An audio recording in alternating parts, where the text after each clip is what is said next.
Olá, boa tarde a todos. Eu sou Aurelino. Essa é a disciplina de Cinesiologia e Biomecânica do curso de Fisioterapia da Unifap. Bom, retomamos nossas aulas assíncronas e hoje a gente tem um assunto bastante interessante para comentar, biomecânica muscular.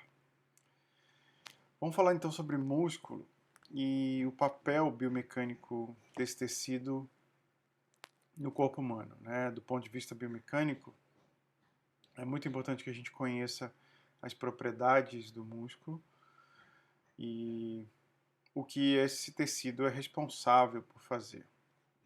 Antes de mais nada, a gente precisa lembrar que essa aula está também conectada com a aula de tecido ósseo. Em algum momento da aula a gente vai relembrar isso. E a gente vai falar basicamente de qual é o comportamento mecânico desse tipo de tecido, que é bastante especializado para a biomecânica no corpo humano. O músculo, o tecido muscular, é um tecido bastante flexível e ele tem uma característica que os outros tecidos não têm. Ele é contrátil, então ele tem uma capacidade de contrair. Essa capacidade, essa característica, faz com que você tenha uma mudança no comprimento das fibras que compõem esse tecido. Isso gera uma quantidade muito grande de energia mecânica. E são exatamente os músculos, no momento da sua contração, que produzem a força que movimenta a maior parte dos nossos ossos e, portanto, que movimenta o corpo no espaço. Então, o tecido muscular é aquele responsável pelo movimento dos ossos do nosso esqueleto e, portanto, responsável por impulsionar, por movimentar nosso corpo no espaço e também por movimentar substâncias no interior do organismo. É um tecido, portanto, capaz de reagir ao estímulo através de uma contração das suas células especializadas para essa função.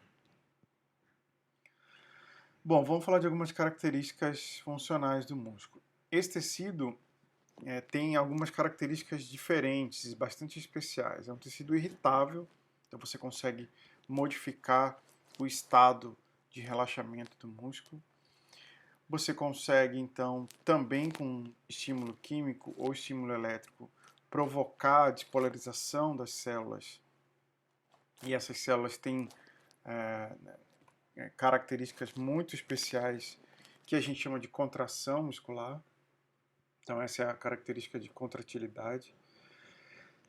O contrário da contratilidade, o músculo também tem a capacidade de extensibilidade, então de estender, e isso está bastante relacionado com o que a gente chama da capacidade de elasticidade do músculo. Então é um músculo que tem bastante plasticidade, ele é capaz de contrair, relaxar. Ao longo da vida do indivíduo, os músculos vão se desenvolver, eles podem hipertrofiar, dependendo do estímulo, eles podem hipotrofiar, né, com a ausência dos estímulos. Então é um tecido bastante dinâmico, que dependendo da demanda, ele responde com características com respostas bastante diferentes. Ele tem funções também muito conhecidas e que a gente vai falar muito dentro dessa aula. Talvez a mais importante aqui para nós seja exatamente a característica do músculo contrair e, portanto, movimentar, né, o esqueleto humano e, em harmonia com o sistema nervoso central e periférico, essa energia capaz de produzir o movimento é o que desloca o nosso corpo no espaço. Os músculos também têm a responsabilidade de manter posturas. Eu, por exemplo, estou sentado aqui, apesar de estar numa poltrona, eu preciso manter alguns músculos, como por exemplo o músculo do pescoço, para me manter nessa posição, para me manter aqui em frente à câmera. E eu faço isso com o auxílio de alguns músculos que estão contraindo, ora isometricamente, ora isotonicamente, mas que mantêm aí um determinado grau de contração para me manter na postura que eu decidi ficar. Ele tem uma função muito importante, a gente comentou na aula de ombro e fez essa diferenciação entre estabilizadores estáticos, que são os ligamentos, e estabilizadores dinâmicos, que são os músculos, e eles, portanto, são essa categoria de estabilizadores, também tem essa função, estabilizadores dinâmicos. Eles têm responsabilidade e a característica de suportar e proteger órgãos e vísceras, né?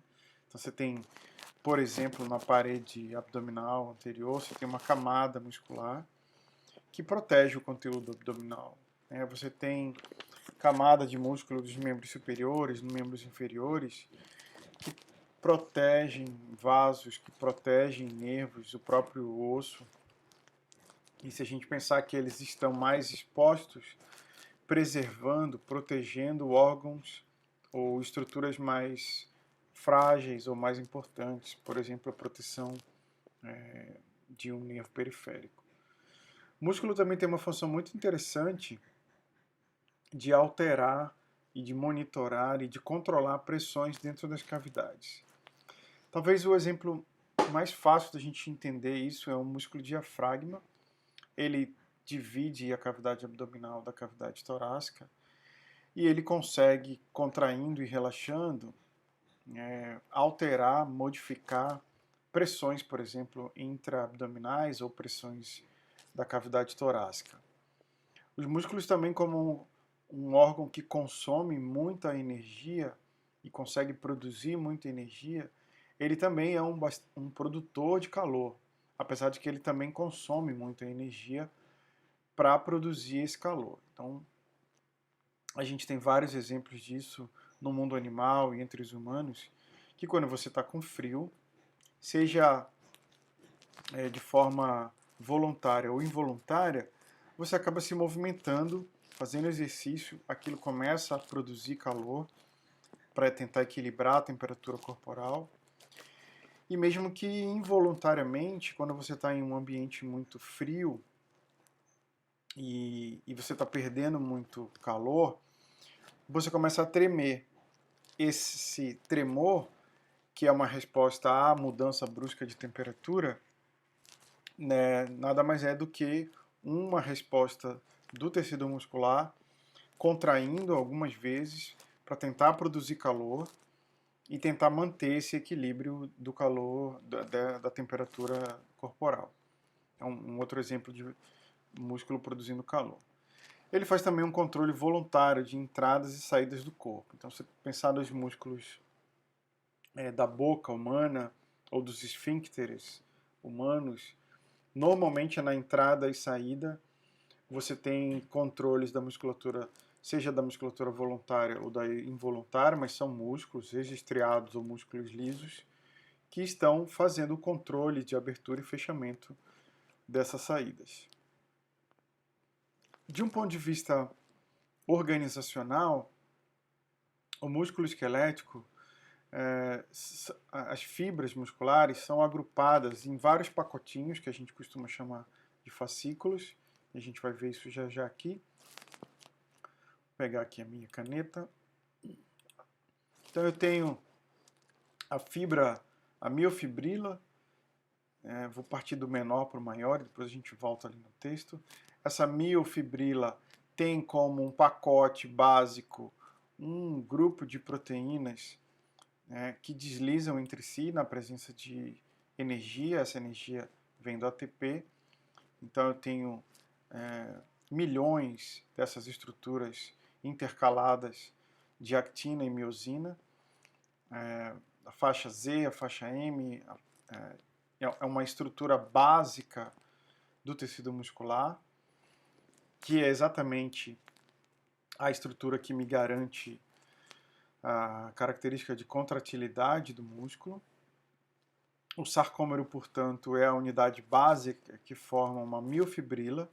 Essa miofibrila é formada por milhões, milhares, milhões de sarcômeros. A miofibrila, por sua vez, organizada também em pequenos pacotinhos, forma uma fibra muscular.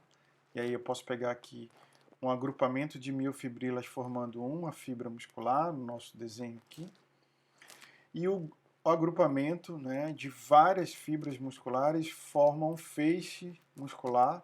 Então eles estão todos ensacados aqui, um ao lado do outro. E esse grupo de vários feixes de fibra muscular, também agrupados, organizados, formam, do ponto de vista macroscópico, o que a gente está vendo aqui do músculo. Então, voltando agora do macro para o microscópico, o tecido muscular, na verdade, é a organização de vários sarcômeros, de milhões de sarcômeros, com a capacidade de fazer isso harmonicamente, que é a contração e o relaxamento dessa estrutura. Então a gente acabou de mostrar ali, né, cada fibra contém filamentos, que contém miofibrilas, e cada miofibrila é formada por a unidade básica propriamente dita do músculo, que é conhecida como sarcômero.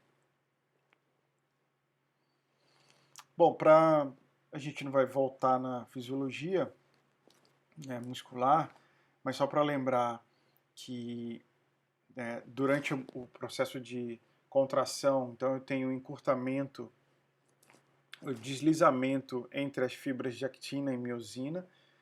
Isso ocorre na presença de uma energia, então há um gasto energético natural para que isso aconteça. Essa energia vem da adenosina trifosfato, então da ATP. No momento do relaxamento, né? E aí você tem liberação de algumas substâncias, e todas as vezes que você precisa reativar esse mecanismo de contração, necessariamente eu preciso que a actina deslize entre a miosina, né? Ou actina e miosina deslizem entre si. Aqui a gente vê um esquema de um sarcômero numa posição alongada. Então eu tenho a actina e miosina bastante afastadas uma das outras. E aí até uma medida aqui, né, de 4 micrômetros, um sarcômero. Já durante o processo, a imagem que a gente vê embaixo, um processo de contração muscular, essas fibras, essas proteínas se entrelaçam, como a gente vê na imagem inferior aqui, né? Essa imagem. E trazendo essa ideia de diminuição do comprimento e aumento do comprimento dentro daquela amplitude de contração muscular fisiológica, isso também acontece quando a gente imagina, do ponto de vista macroscópico, o músculo inteiro.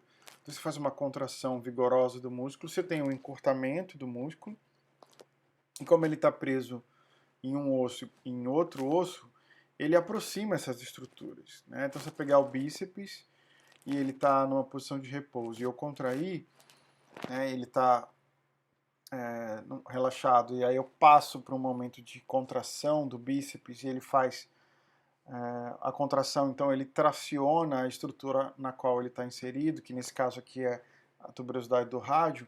Então ele aproxima, ele traciona o meu rádio, produzindo um movimento de flexão de cotovelo. Estou saindo então do micromundo aqui, de uma contração muscular, do nível microscópico, né, do sarcômero, para a gente entender que esse fenômeno, esse evento, contração muscular, é o responsável pelos nossos movimentos. O que são unidades motoras? As fibras musculares são organizadas, normalmente, e isso vai variar de acordo com a adaptação e de acordo com a demanda também daquele grupo muscular, são organizadas em grupos funcionais de diferentes tamanhos. Vou dar um exemplo.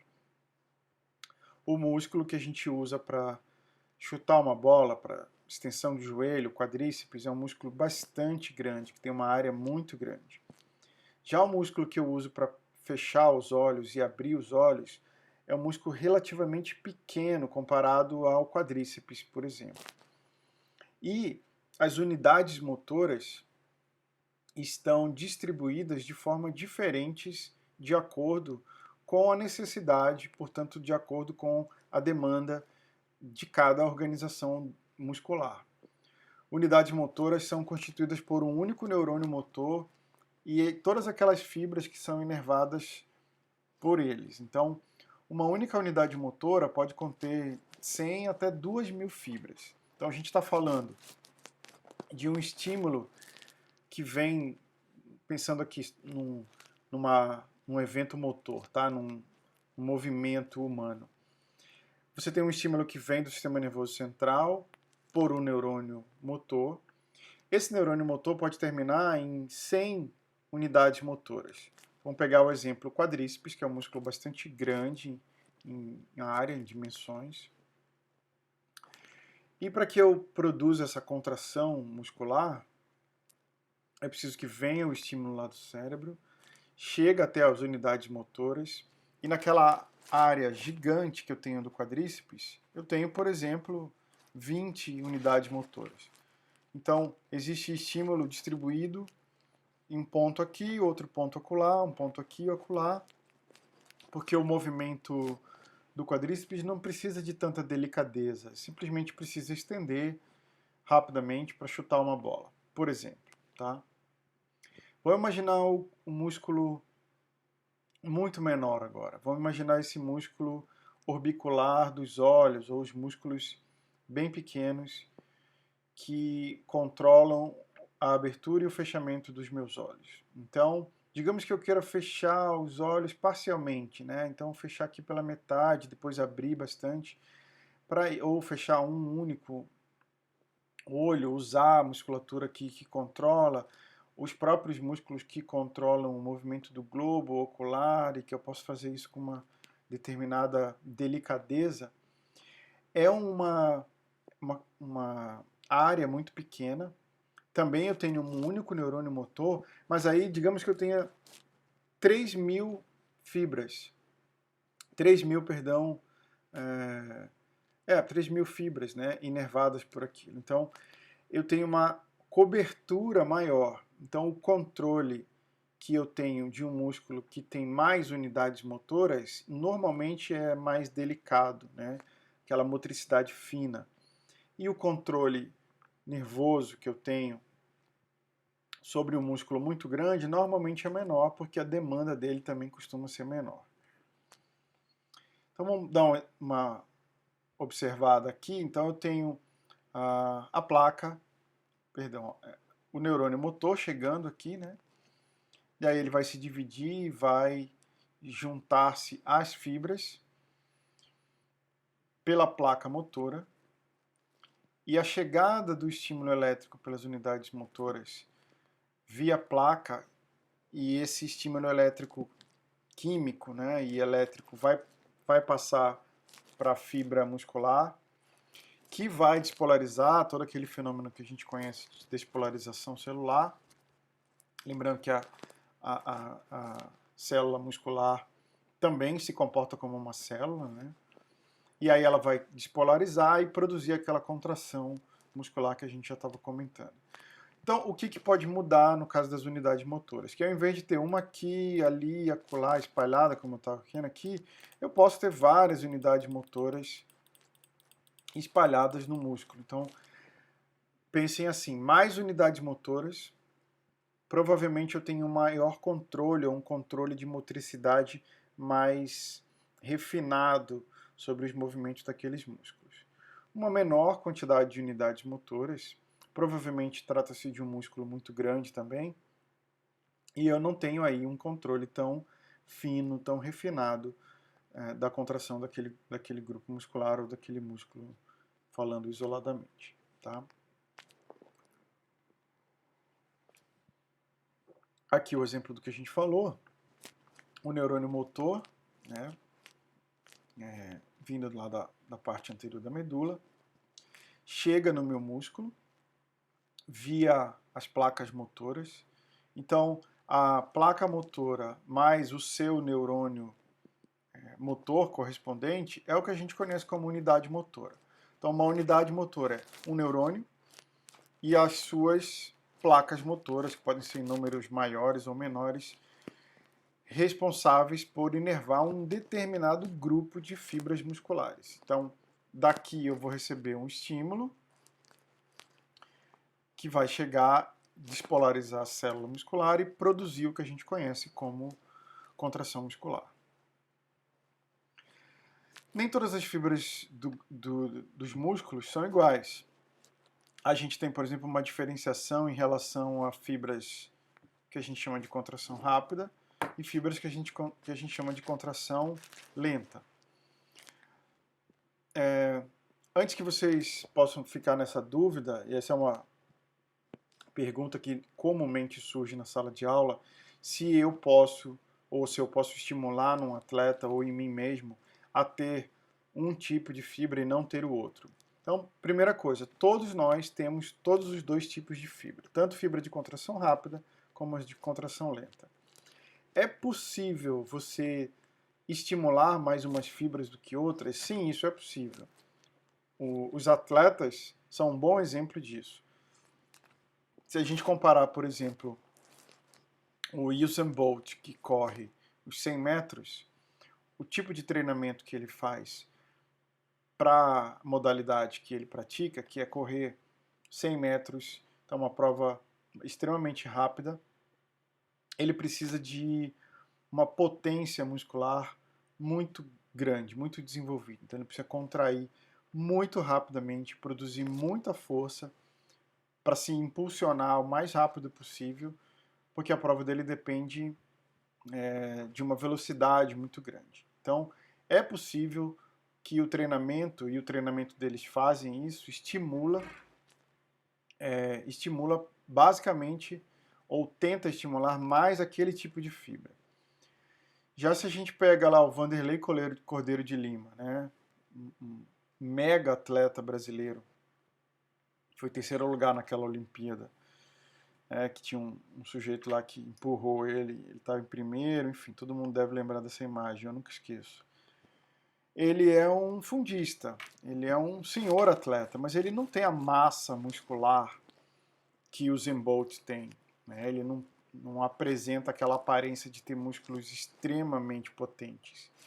Por outro lado, ele tem uma capacidade de produzir contração por longos períodos. Ele é um maratonista, então ele fica mais de 2 horas correndo e faz isso muito bem, muito bem. Então ele, no tipo de treinamento que ele precisa, que estimule, fazendo essa comparação aqui entre os dois, as fibras de contração do tipo lentas. Tá? Então acho que esse é um bom exemplo para isso. Essas fibras têm outras diferenças e que a gente vai comentar agora. Então, vamos chamar a fibra, vamos dividir usando aqui esse quadro em fibra lenta e fibra rápida. Tá? Tem uma terceira coluna que é a fibra tipo 2A e a gente já vai explicar isso aqui. Então, basicamente a gente tem fibra do tipo 1, que é a lenta, e a gente tem fibra do tipo 2, que é a rápida. E no caso da 2, a gente tem uma subdiferenciação aí que eu já vou explicar. Então vamos primeiro falar aqui do Vanderlei Cordeiro de Lima. Tá? Então, um atleta que treina para estimular muito as fibras do tipo 1, fibras de contração lenta. E o que isso vai trazer, o que isso traria de benefícios para um atleta que é fundista, que corre maratona. Então vamos lá. Como o nome já diz, ela é uma fibra de contração lenta, está aqui. Por outro lado, ela também demora bastante para cansar. Então eu tenho um ritmo de fadiga da fibra de contração lenta muito mais devagar. Isso significa que eu vou conseguir produzir contrações e relaxamento repetidas vezes, sem que eu entre rapidamente em fadiga. Então eu vou ter uma resistência muito alta, né? Ao contrário de uma fibra do tipo glicolítica, que eu teria uma resistência baixa. Então produz muita força, mas cansa logo. O diâmetro das fibras de contração lenta normalmente é pequeno. você pensar ali do ponto de vista já do indivíduo, eu espero que todo mundo saiba de quem eu estou falando, senão não vai adiantar muita coisa. Talvez o Bolt seja mais fácil de todo mundo lembrar, então o Bolt é muito musculoso, e o Vanderlei é um mega atleta, mas ele é bem magrinho. Então você tem um diâmetro menor dessas fibras. A concentração de ATP é baixa. Por quê? Porque na corrida de longa distância, você não usa primordialmente a ATP como fonte de energia para o músculo. Né? Você vai usar glicose e principalmente depois gordura. Por isso esses atletas tendem a ser bastante magrinhos. E aí você faz o que a gente chama de trabalho oxidativo do músculo. Então o músculo contrai e relaxa majoritariamente na presença de oxigênio. Então ele não precisa muito de energia do tipo ATP, porque ele vai trabalhar, contrair, relaxar, fazendo o que a gente chama de contração ou de trabalho oxidativo do músculo. Por isso, para ter muito oxigênio disponível para a célula, ele tem uma quantidade gigantesca de mitocôndrias. Lembrando que mitocôndrias são as organelas, é a organela que produz, em última instância, oxigênio para a célula. A concentração, portanto, de enzimas glicolíticas é baixa. Tá? Então, o que a gente vê nessa descrição aqui é que um atleta fundista tem características musculares que foram treinadas, que foram preparadas para que ele consiga contrair e relaxar por longos períodos. E isso faz todo sentido quando você pensa no maratonista. Agora vamos pular para o exemplo do Bolt, do Usain Bolt. O Bolt é um velocista e aí o treino que ele faz é para que ele tenha muita força muscular, muita potência, que é a quantidade de contração e força que é produzida numa unidade de tempo. Então, contrair muito rápido em pouco tempo. E ele certamente tem uma quantidade de fibras do tipo 2 mais treinadas, mais desenvolvidas do que um maratonista. Como então é a velocidade de contração dessa fibra? Essa fibra tem uma velocidade de contração extremamente rápida. Produz muita contração muito rapidamente, mas isso tem um custo, que significa consumir energia de forma muito rápida. Consumo de energia muito rápido. Portanto, ele também esgota esses estoques energéticos de forma mais rápida e ele entra em fadiga mais rapidamente. Então eu consigo produzir muita força, um halterofilista, por exemplo, mas eu não consigo repetir aquele carregamento lá, né, piston, deadlifting, né, levantar o peso, muitas vezes. Por quê? Porque meu estoque energético vai diminuir e meu músculo vai entrar em fadiga. Ele tem um diâmetro de fibra bem grande, a concentração de ATP, que é essa energia que está disponível rápido para o músculo, essa aqui é a primeira fonte de energia para o músculo, também é muito alta.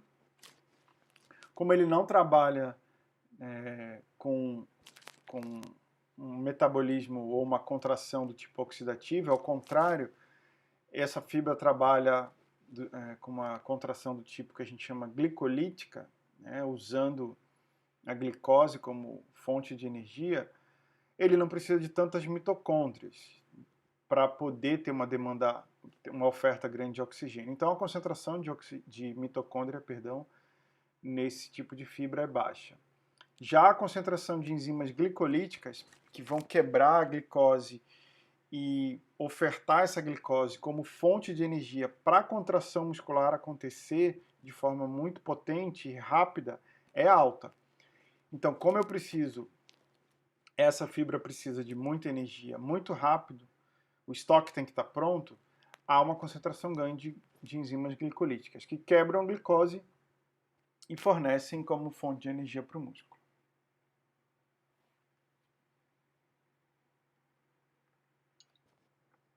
Bom, os neurônios que inervam uma unidade motora de contração lenta, eles têm um baixo limiar.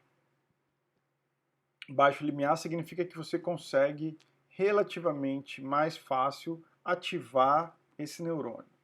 Com a demanda de força, velocidade ou duração da contração, outras unidades com limiares mais altos são ativados.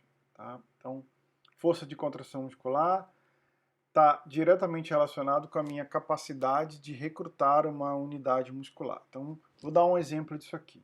Então, imagina que eu precise carregar um objeto relativamente leve como minha garrafa. E eu vou fazer isso utilizando o meu deltoide.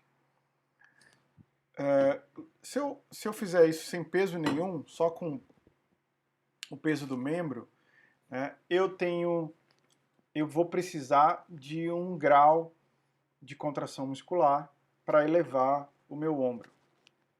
Então, o meu ombro, o deltoide do meu ombro, ele não precisa fazer a máxima contração muscular, porque a demanda é relativamente baixa. Tá? Isso é importante a gente entender. Então, não há motivos para que eu faça extrema força ou que eu recrute todas as unidades motoras presentes no meu deltoide para fazer um gesto simples, como tocar na cabeça. O organismo trabalha de forma inteligente. Então, ele vai lançar mão das unidades motoras que vão recrutar aqueles músculos aquelas fibras do meu deltoide o suficiente para o que eu quero. Se eu aumentar a demanda com o pezinho da garrafa, eu provavelmente vou ter um pouquinho mais, então ele vai adicionar, recrutar, em vez de ser 15, são 20 unidades motoras. Estou dando um exemplo hipotético, tá? Agora, se eu for levantar uma cadeira, né, de 5 quilos, eu provavelmente também vou conseguir, mas não com aquela mesma força ou número de unidades motoras que eu recrutei antes para elevar apenas a minha garrafa. Para elevar uma cadeira de 5 quilos, eu vou ter que fazer mais força, e para produzir mais força, eu preciso recrutar mais unidades motoras, que são capazes, por sua vez, de recrutar mais fibras. E se eu tenho, em vez de 5, eu tenho agora 15, 20 fibras trabalhando, eu tenho mais força e consigo fazer a demanda, que agora é maior. Tá?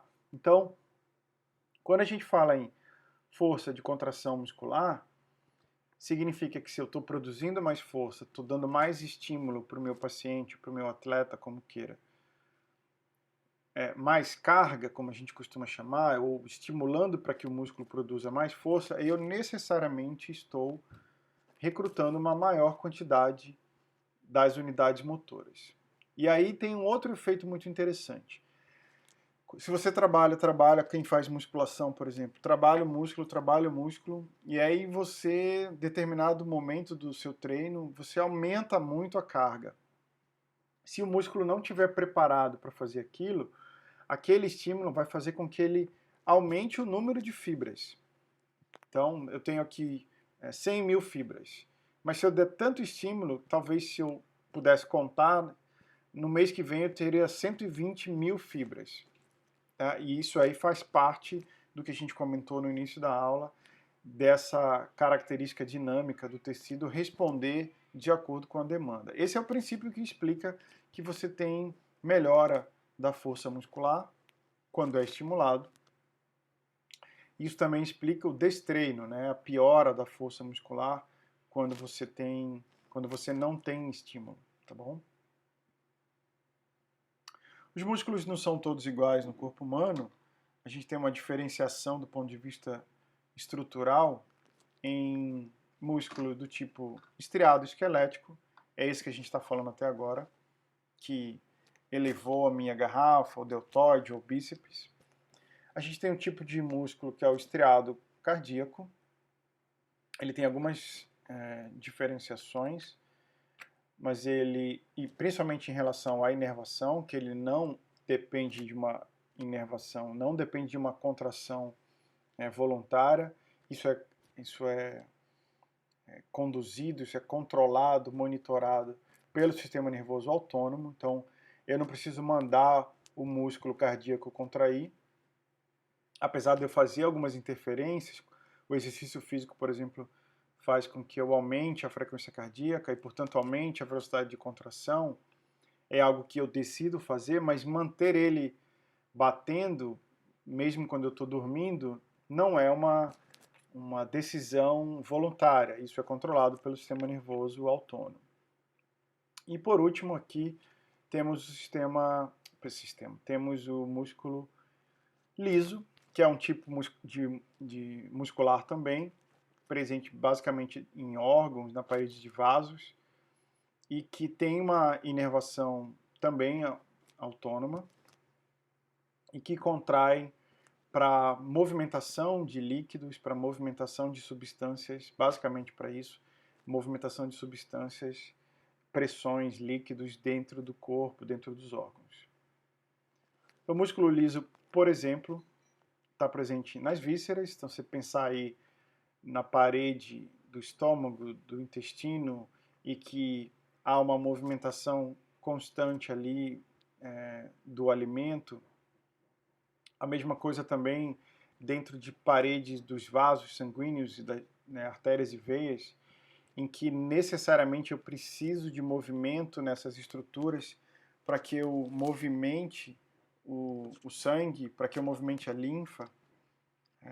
Então, eles não têm uma contração voluntária. Essa é a contração que a gente chama de involuntária. É um músculo não estriado, ou, como não tem as estrias que caracterizam o músculo estriado, a ausência de estrias, ele ganhou o nome de músculo liso. Já o músculo estriado, característico aqui, ó, as estrias que a gente está vendo, que estão presentes também no músculo estriado cardíaco, eles, nesse caso do cardíaco, é basicamente o músculo que compõe o miocárdio, né? Apresenta também uma contração involuntária, eu acabei de comentar, né? O coração recebe estímulos do sistema nervoso autônomo que fazem o controle tanto do coração como dos pulmões, apesar de que nos pulmões é misto, então eu posso controlar o meu diafragma, então ele tem uma inervação mista. Já o coração é controlado totalmente pelo sistema nervoso autônomo. E aí, por último, aquele que a gente vai mais falar com toda certeza, o músculo estriado esquelético, que está presente aí nos nossos músculos tronco, cabeça, membros superiores e inferiores. Esses são os que a gente mais vai comentar, falar das características, de como eles vão variar de acordo com a contração vai variar, né, de acordo com a demanda. A gente vai falar isso nas aulas, já começamos a falar em algumas delas. E esses têm aquilo que a gente chama de contração voluntária. Isso é extremamente interessante para o fisioterapeuta entender. Eu posso controlar o grau de intensidade, por exemplo. Eu posso controlar o grau de contração que eu quero desses músculos. Eu posso controlar a velocidade de contração desses músculos. Eu posso ajustar a variável de força, de volume, de intensidade. Isso, quando a gente domina essas variáveis, para o fisioterapeuta, que vai trabalhar principalmente, qualquer fisioterapeuta, na verdade, vai fazer trabalho com movimento, seja ele dentro da UTI, não importa. Então, entender que eu consigo modificar todas essas variáveis que interferem na produção de contração e relaxamento do músculo é muito interessante, porque isso me dá um arsenal de possibilidades para que eu trabalhe com o músculo das pessoas das mais diversas idades, e a gente vai falar um pouquinho dessas variações de acordo com a idade, mas entender que esse controle é voluntário, é o próprio paciente, sou eu quando sou o paciente, eu que controlo. Um fisioterapeuta, sabendo disso, ele vai orientar, cuidar melhor, ele vai dosar, que acho que é uma palavra muito adequada para prescrição de exercício no nosso caso? A gente prescreve exercício com dose adequada, como um farmacêutico prescreve um medicamento. Exercício de menos, talvez eu não tenha o efeito desejado. Exercício de mais, assim como um remédio que eu errei a mão na dose, pode ser tóxico.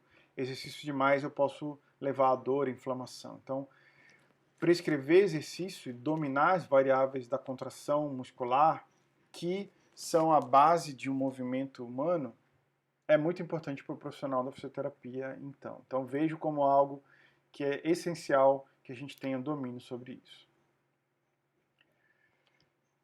Fechando aqui a aula, rapidamente lembrando dos componentes anatômicos, falando aqui da estrutura. Em geral, a gente começa pela estrutura, eu estou terminando por elas, porque eu sei que vocês já viram isso na disciplina de anatomia.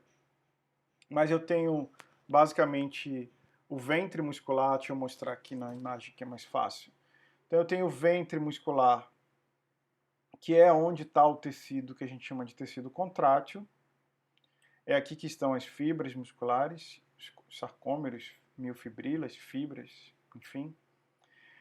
Eu tenho sempre, né, ou pelo menos na maioria dos casos, eu tenho na extremidade dos músculos, eu tenho uma parte que é tendão, nas duas extremidades.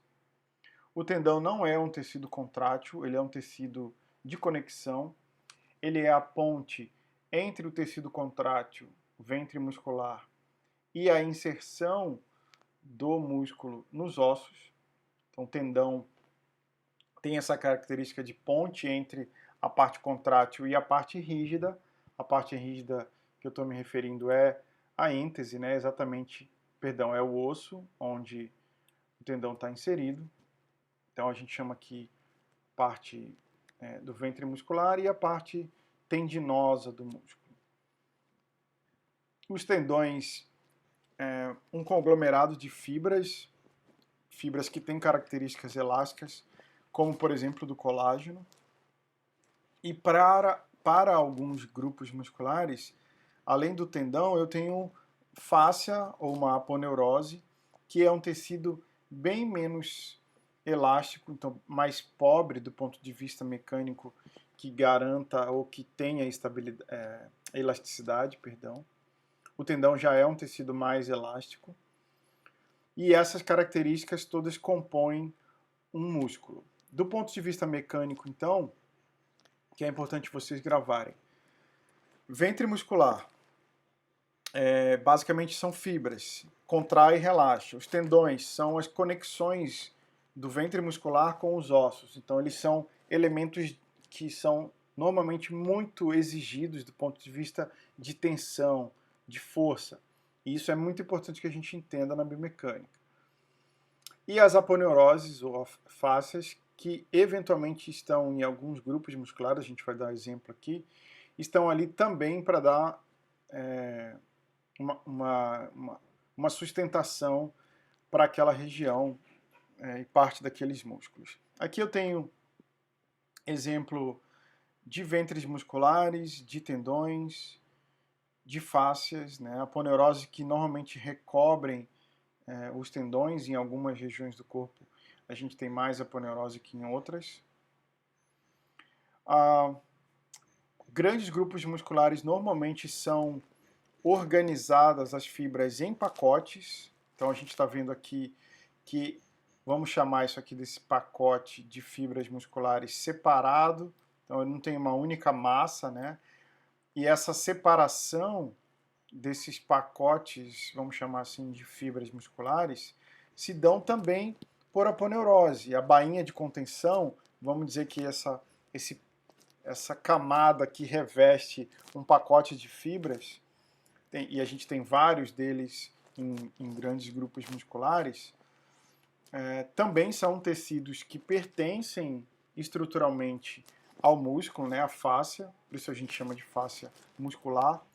Mas que, lembre-se, isso é super importante porque tem muita gente comentando atualmente sobre isso. A fáscia não tem capacidade de contrair, ela não é um tecido contrátil, e ela também não é um tendão, que tem uma capacidade bastante desenvolvida de elasticidade, de distensão.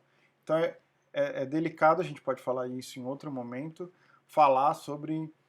É um termo que está muito na moda e que vocês precisam tomar cuidado porque ele é usado de forma incorreta, que é a liberação da fáscia, como se em alguns momentos ela tivesse presa. A gente explica isso no outro momento, em outra aula, mas é só para tomar cuidado que ela faz parte, sim, da estrutura organizacional de um músculo, mas ela tem características diferentes do tendão e características também diferentes do ventre muscular ou da fibra muscular propriamente dita. Não vamos falar de origem e inserção, isso aqui é só para vocês lembrarem. Eu quero fechar aqui a aula falando dos conceitos, e a gente vai explorar muito isso também em cinesioterapia, mas dessa relação entre comprimento e tensão dos músculos. Quando a gente falou agora há pouco sobre o deslizamento de actina e miosina, eu falei de uma mudança no comprimento do músculo. Então, quando você ouve isso pela primeira vez, você imagina, bom, o músculo tem esse tamanho aqui, e aí eu vou ter uma contração muscular, ele tende a ter uma redução, e depois que a contração é cessada, ele tende, pela propriedade de elasticidade que a gente já viu, ele tende a voltar ao tamanho normal. Isso é verdadeiro. Do ponto de vista macroscópico, acontece assim. Quando a gente pensa do ponto de vista dessa relação comprimento, músculo e tensão na fibra muscular, eu posso ter aumento da tensão sem ter uma variação no comprimento que seja muito significativa. O que eu estou dizendo? Eu estou dizendo então que eu posso mudar o meu músculo de um estado de relaxamento para um estado de contração muscular. Então eu tenho tensão produzida, eu tenho ali um início de um deslizamento de actina e miosina, né? Inclusive eu posso parar nesse ponto, sem que eu observe macroscopicamente uma variação no comprimento. Isso está relacionado ao que a gente chama de tipos de contração muscular. Então eu posso ter uma contração muscular, ou uma contração muscular que a gente classifica como isométrica, e esse iso significa igual, métrica de tamanho, comprimento. Então, contração muscular, mais que eu tenho um tamanho igual. Eu não tenho variação do tamanho. Eu tenho uma contração, então há um aumento da tensão na fibra, ele saiu do estado de repouso para um estado de contração muscular, mas não houve variação significativa do comprimento da fibra. Isso é uma contração também, mas é chamada de contração isométrica. Não se preocupem, esse é só o primeiro momento que a gente fala disso, a gente vai destrinchar isso detalhadamente lá em cinesioterapia. Isso é aquela que não varia. Agora vamos falar da contração, que eu espero que tenha ficado gravado lá na cabeça de vocês. Aquela contração muscular em que toda vez que eu contraio os músculos, aí eu tenho uma aproximação de actina e miosina, então eu tenho uma variação do comprimento do músculo para menos, né? Vamos chamar aqui de encurtar, não é o termo correto, mas eu variei o comprimento do músculo para menos. E depois que a contração cessa, o estímulo para contrair acabou, eu tenho um retorno das fibras e aí eu volto para o tamanho original. Essa contração, diferente da anterior, que eu chamei de isométrica, em que não há variação do comprimento, nessa aqui, hipotética, há uma variação. Variou para menos, variou para mais, variou para menos, para mais. Essa contração em que há variação no comprimento da fibra, a gente chama de contração isotônica. O tônus se manteve, mas houve variação do comprimento. E aí tem um outro detalhe. Dentro da contração do tipo isotônica, eu tenho duas fases. A fase em que eu estou contraindo, mas eu estou aproximando a actina da miosina, que no caso do músculo, olhando macroscopicamente no indivíduo, é o aproximar origem e inserção. esse momento em que há contração e eles estão se aproximando é que vai para o centro. Então eu estou levando as coisas para o centro. Essa é uma contração, esse é o momento da contração isotônica concêntrica. Ela é isotônica e o momento é concêntrico. Ok, digamos que agora eu estou fazendo uma contração muscular e a força é tão grande, o objeto é tão grande, ou o terapeuta é tão forte que mesmo eu contraindo o músculo, as fibras estão se alongando. Então eu tenho contração muscular, ela é isotônica, mas o momento que está acontecendo, já que há, entre aspas, uma separação, um distanciamento da actina e miosina na presença de contração muscular, essa é a fase excêntrica da contração isotônica. Para que a gente finalize aqui por hoje, eu preciso só que vocês lembrem que os músculos vão contrair sob nosso controle. O paciente, estou falando de um indivíduo que tem, obviamente, um sistema nervoso central saudável, né? Não estou falando de AVC, que aí você muda a forma como há um controle da musculatura. Mas para um indivíduo saudável, é possível que você tenha um controle dessas variáveis todas, que eu determine, que eu escolha que tipo de contração e o que essas contrações têm de vantagens ou de desvantagens para que seja usada naquele caso ou em outro caso. Então isso é importante que a gente lembre, tá bom?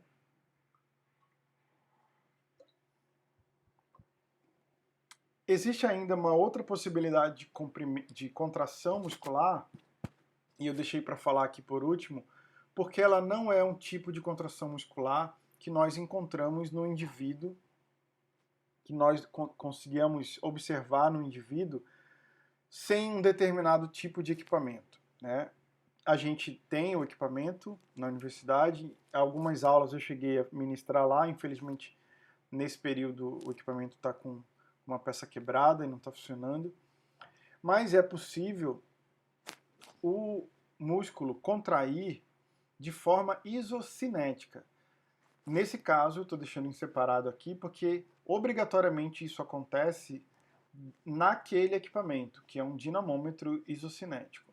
Isocinético significa que ele consegue manter a velocidade de contração ou a contração em todos os ângulos, né? É uma velocidade angular constante. Então, o tipo de contração ou a força produzida no começo do movimento é igual no meio e no fim. E isso na ausência de um equipamento, isso não acontece. Então, baseado na aula de alavancas que a gente já teve, então, o que eu uso de força quando eu estou a 90 graus de ombro, né, de abdução, é diferente do que eu uso de força quando eu estou a 130. Isso é no ambiente normal, isso é aqui. E a gente precisa aprender isso. Trazendo para o ambiente laboratorial, em que eu tenho um dinamômetro isocinético, eu consigo fazer com que o meu paciente tenha contração do músculo do ombro igual no começo, no meio e no fim do movimento, porque a máquina ela faz esse cálculo, ela ajusta a resistência, que aqui fora não tem, que a gravidade não faz, ela ajusta essa resistência para que o grau de contração muscular seja idêntico em todos os ângulos. Mas isso, como eu disse, gravem, isso só pode acontecer no dinamômetro isocinético. Então eu preciso de um equipamento para que eu consiga produzir o tipo de contração chamada isocinética. Do contrário, eu não tenho isso, né? Um ambiente que até se aproxima disso é contração muscular dentro da piscina, né? O trabalho de algumas articulações dentro da piscina, mas aquilo não é isocinético. Tá? Para ser isocinético precisa ser no equipamento, no dinamômetro isocinético. Tudo bem? Exemplo aqui para ilustrar a contração isométrica. Então não há movimento aí no cotovelo, mas o bíceps, que é o músculo responsável pela flexão de cotovelo, ele está em contração. Então eu tenho uma tensão produzida no músculo, o suficiente para segurar o objeto, que no caso aí é a bola. Ele não está relaxado, mas ele também não está fazendo uma contração gigantesca. Ele está contraído, o suficiente para manter sem alteração, então perceba que não há alteração nem encurta, nem alonga demais o bíceps. O suficiente para quê? Para manter o peso do braço e do objeto que está na mão. Então eu tenho uma contração, presença de tensão na fibra muscular, que tem uma medida igual ou isométrica, que não há variação no comprimento da fibra. Já na contração isotônica, e esse desenho, apesar de simples, ele é muito útil para entender isso. Percebam aqui na animação, né? Agora, quando ele vai fazer flexão, ó, o bíceps varia, ele fica mais curto, e quando ele faz extensão de cotovelo, o bíceps fica mais alongado. Encurtado e alongado talvez não seja o melhor termo, mas eu tenho contração muscular do bíceps, e ao mesmo tempo que ele varia para menos o comprimento, e na hora da volta, ó, quando eu desço o objeto aqui, eu também tenho contração do músculo, só que agora ele está variando o comprimento bicipital para mais. Isso tudo é contração isotônica, que mantém contração e fica variando o comprimento. Dentro da contração isotônica, eu tenho a fase concêntrica, quando essa contração muscular está direcionando actina e miosina, né? Acho que não é a melhor forma de ensinar, mas está aproximando do centro, está aproximando origem e inserção, levando para o centro, é a fase concêntrica da contração isotônica. A mesma contração isotônica, portanto, eu tenho tensão na fibra, só que agora num outro momento, em que eu estou descendo lentamente o objeto que está na minha mão. Existe contração muscular, mas há uma variação para mais, um distanciamento da origem e inserção. Então ela é isotônica na fase excêntrica, que está saindo, fugindo do centro, separando, distanciando origem da inserção. Tudo bem? Eu espero que sim. Aquele probleminha do vídeo que eu preciso ensinar, eu preciso aprender para reproduzir durante a gravação.